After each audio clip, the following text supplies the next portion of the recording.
2014ថ្នាក់វិទ្យាសាស្ត្រម្ដងចាំទៅដល់2024លោតទៅចេញនៅក្នុងថ្នាក់សង្គមចុះបើសិនជាឈរមាសទី2គេប្រឡងចេញចឹងធ្វើតើមកវីដេអូនេះ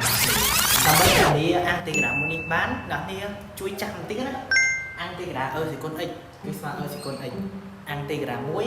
គឺស្មើ x ចឹងឥឡូវយើងអានទៅអស់មកដាក់ថាសេគុណ x អានមួយចេញទៅកំណត់ពីអានយើងអានពីក្រោមណាគឺកំណត់ពី0ទៅលិន6យើងអានថាកំណត់ពី0ទៅលិន6ប៉ុន្តែពេលជួសលិន6ចូលចឹងទៅជាស្វ័យគុណលិន6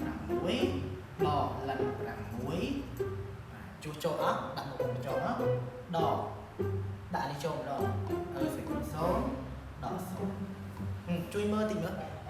ស្វ័យគុណលិនកាគឺស្មើកាអញ្ចឹងស្វ័យគុណលិន6គឺស្មើ6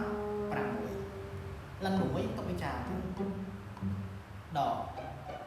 ស្វ័យគុណ0ស្វ័យគុណ0គឺស្មើ1សេតលី1នោះនេះដកលេខតិចមក6ដក1សា5ដកលិន6ហើយយើងចាំបានបន្ទុកពេញមែនទេយើងដាក់ដូចនេះដូចនេះ j ស្មើ5ដកលិន6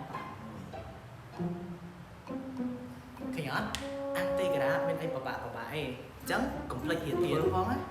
ណាគេដែលចង់ចូលរៀនគណិតបន្ថែមដើម្បីត្រៀមប្រឡងបាក់ឌុបអាចចូលរៀនបានអាចចូលរៀនតាំងពីថ្នាក់សម្រាប់អ្នកគេដែលចង់ចូលរៀនអនឡាញក៏រៀនផ្ទាល់អាចចូលរៀនបានឥឡូវយើងរៀនដល់វិញ្ញាសា